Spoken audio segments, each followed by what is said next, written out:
Hello everyone.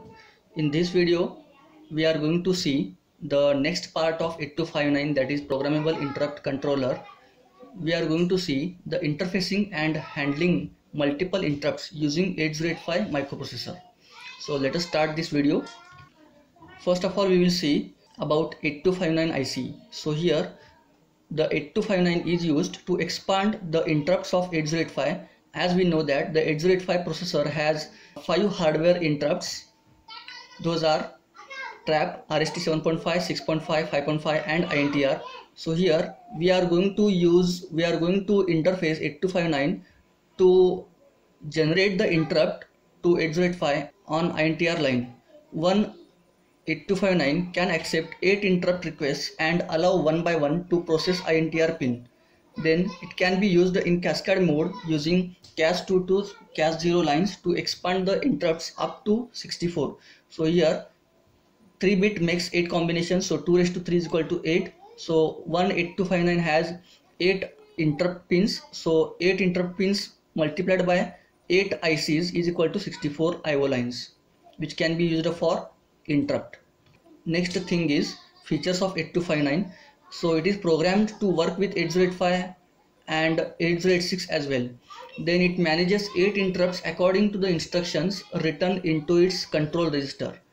So 8259, each single 8259 IC can handle at the max 8 interrupts.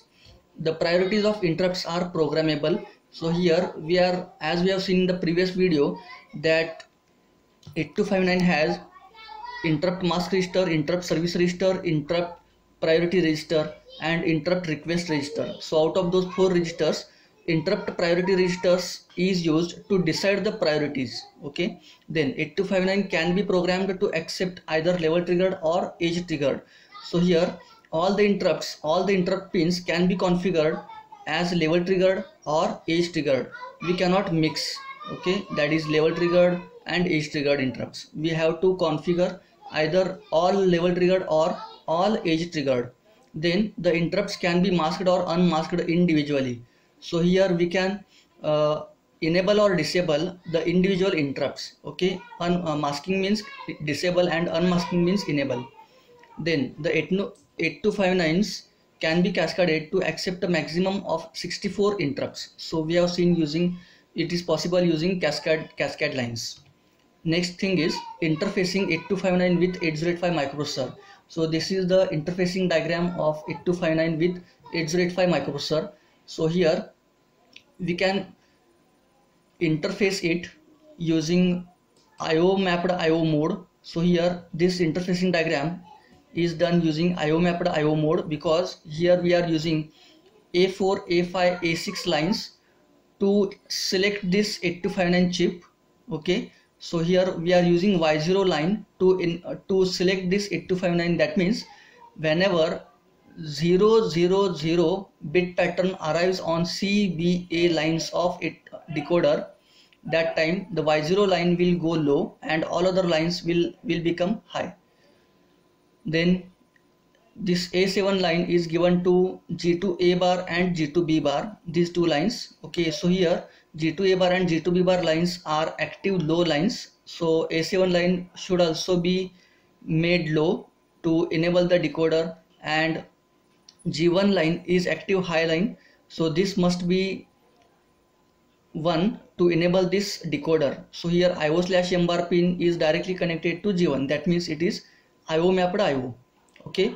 Next pins are INTR is connected to INT pin of 8259. So whenever any of these 8 interrupts will be activated, that time the INT pin will go high and it is connected to INTR pin, so that 8085 will come to know that one of these interrupt has been activated, and in response to this interrupt the 8085 will provide the acknowledgement signal to 8259, so that 8259 will come to know that 8085 has received the interrupt signal.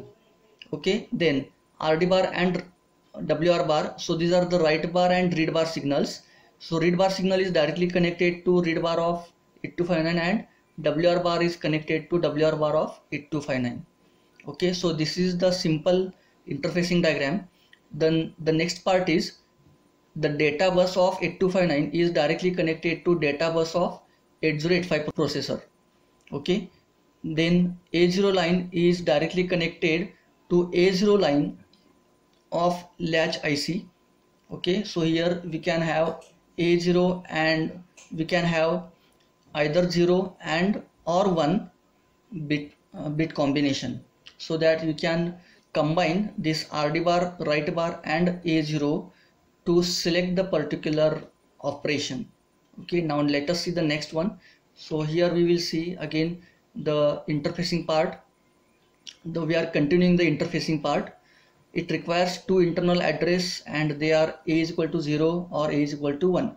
We have seen in this here A is equal to 0 or A is equal to 1. It can be either memory mapped IO or IO mapped IO in the system. So in this diagram we are connected here IO/M bar to G1 of 3/8 decoder IC. Okay, so G1 is active high pin. So whenever we send any 8-bit command, or whenever the processor executes out instruction or in instruction, that time the IO/M bar pin goes high, which enables this decoder. Okay, then the interfacing of 8259 to 8085 is shown in the figure. The low order data bus lines D0 to D7 are connected to D0 to D7 of 8259.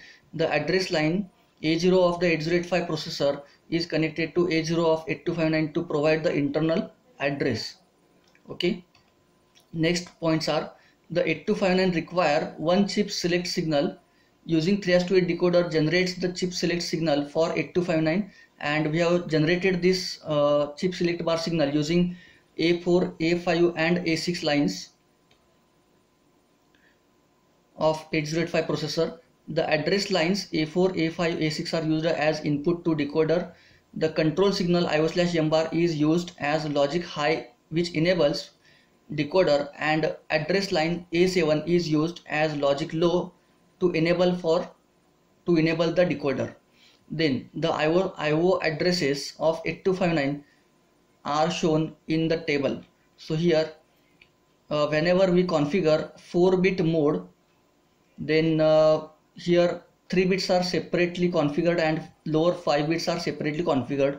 So here input to address are used as A0 to A4, and decoder, the upper 3 bits should be used to enable the decoder. Okay, so here either A0 line should be 0 or it should be 1. So the address form is 00 or 01 in hexadecimal. So these 3 bits are don't care, so read these 3 bits as 00. Okay, don't make these bits 111. Okay, next, first the 8259 should be programmed by sending initialization command word, that is ICW, and operational command word OCW. These command words will inform 8259 about the following. So from this initialization command and operational word command, the 8259 will understand the type of interrupt signal, whether it is level triggered or edge triggered. Then we can configure which processor we are going to interface to 8259, that is 8085 or 8086. Here 8085 is 8-bit processor and 8086 is 16-bit processor. Then call address and its interval, so we can configure the interval of 4 clocks or 8 clocks. Okay, then masking of interrupts, then priority of interrupts, then and the type of end of interrupts. Then the next point is, once 8259 is programmed, it is ready for accepting interrupt signal. When it receives an interrupt through any one of the interrupt lines IR0 to IR7, it checks for its priority and also checks whether it is masked or not. So here, if suppose IR0 to IR3 is enabled and IR4 to IR7 are disabled, and suppose if IR4 has been made high, then the 8259 will check whether the IR4 is enabled or disabled. So if it is disabled, then it will not take further action on IR4. Okay, and suppose if the IR0 is made high, then it will again check whether the IR0 has been enabled in the mask register or not. If it is enabled, then it will put that into the in service register. Okay, if it is having higher priority. Otherwise it will, if suppose IR0 is having lower priority and if suppose higher priority interrupt is being serviced, then it will not inform to 8085 processor to give the service to IR0 interrupt. If the previous interrupt is completed and if the current request has highest priority and unmasked, then it is serviced. Then for servicing this interrupt, the 8259 will send INT signal to INTR pin of 8085. Okay, so if suppose IR0 is activated and no interrupt is being serviced right now, then 8259 will first generate the INT signal, interrupt signal to 8085, so that 8085 will understand that some interrupt is activated and we have to switch to one of the ISR. Okay, so 8085 doesn't know that which ISR it has to jump, so 8085 demands 8259 to get the ISR address from 8259. Okay, now in response it expects an acknowledgement INTA bar from the processor. Okay, when the processor accepts the interrupt, it sends 3 INTA signals one by one. So here INTA signals are used to get the call instruction from 8259. Okay, the 8259 will send the complete call instruction along with the ISR address. In response to first, second and third INTA signals, the 8259 will supply call opcode, then low byte of call address and then high byte of call address respectively. Once the processor receives the call opcode and its address, it saves the content of program counter, that is PC, onto stack and load the call address in PC and start executing the interrupt service routine stored in this call address. So this low byte and high byte is related to the interrupt activated. Okay, each interrupt has its own vector address, so it is the job of 8259 that which interrupt is activated and which address has to be sent to 8085 processor, because 8085 processor doesn't know which interrupt has been activated. So 8259 will inform to 8085 that which interrupt has been activated and what is the vector address of that particular interrupt. Now for servicing interrupt, the 8259 will send INT signal to INTR pin of 8085. When the processor accepts the interrupt, it sends 3 INTA pulses one by one. Now in response to that INTR signal, the 8259 will respond 3 INTA bar pulses, and each INTA bar pulse will have, first INTA bar pulse will have the opcode of call instruction, that is CDH. Okay, when the processor will generate the second INTA bar pulse, the 8259 will send the lower byte of the ISR address, and when processor will activate the third INTA bar pulse, the 8259 will send the higher order byte of call, that ISR address. Okay, so this way the 8259 will provide the ISR address. Next point, once the processor receives the opcode of call instruction and its address, it saves the contents of program counter on stack. So here the stack pointer plays the important role, which saves the return address onto the stack, then loads the call address into PC and start executing the interrupt service routine, which is stored in call address. So here whatever address is sent by 8259, so during second and third INTA bar pulse, that address will be loaded into the program counter to fetch the first instruction of ISR. Okay, now this is the timing diagram where any interrupt is activated. Okay, so consider that interrupt is activated here. Okay, then 8259 comes to know that interrupt is activated. So in response to that, suppose this interrupt is already activated or it is enabled, then what happens? The 8259 will gives the interrupt to 8085 at this time instant. Okay, so rising edges occurred here on this INT pin. Okay, then in response to that, the processor sends the three INTA bar pulses. Okay, here the first pulse is sent here, which is active low pulse. Okay, so during this active low pulse, the 8259 sends the opcode of call instruction. During when the processor sends second low pulse, then that time the processor the 8259 sends the lower order byte of ISR address. When 8085 generates third low pulse on INTA bar pulse, that time the 8259 sends the higher order address of ISR during this third INTA bar pulse. Okay, so this way the 8259 sends the 3-byte instruction on 3-byte instruction to 8085 processor. Now consider that whenever the two interrupts are activated at a time, and consider that the first interrupt is activated which is having lower priority, and during 8259 sends the complete instruction, the higher priority interrupt activates. That time what happens? Suppose the low priority interrupt is activated, consider that IR1 is activated, and during sending the address of IR1 ISR, suppose IR2 also activates, okay, which is having higher priority than IR1.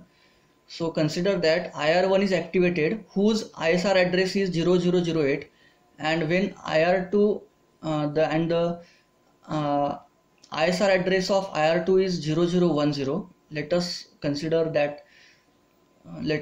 this address. Then consider that IR1 is activated first, which is having lower priority. Then 8259 starts sending the opcode of call instruction during the first low pulse of 8085 INT bar pin.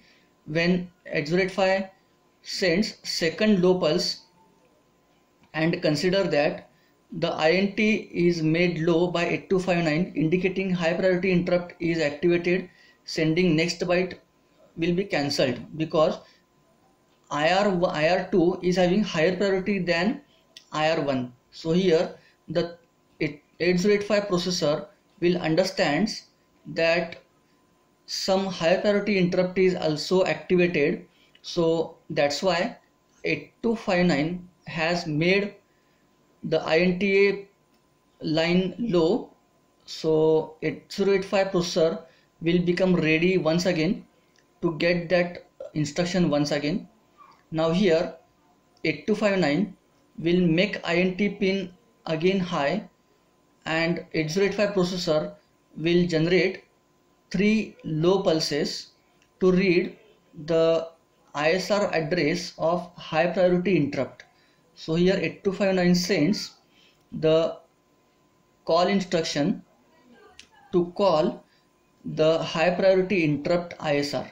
Okay, so here opcode of call will be sent first, then ISR address of IR2 is 0010, so first lower byte of ISR will be sent, ISR vector address will be sent, then higher order address of ISR vector address will be sent.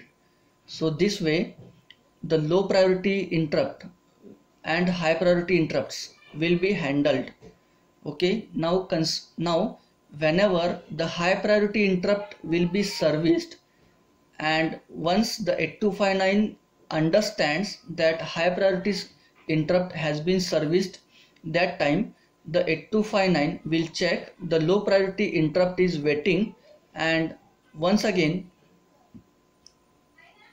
the 8259 makes INT pin high, and 8085 processor makes 3 low pulses, and hence opcode of call, then 08 and then 00 will be sent to get serviced by 8085 processor.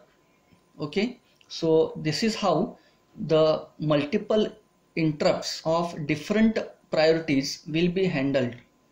Okay, I hope you understood this, how to handle multiple interrupts of different priorities. Okay, thank you.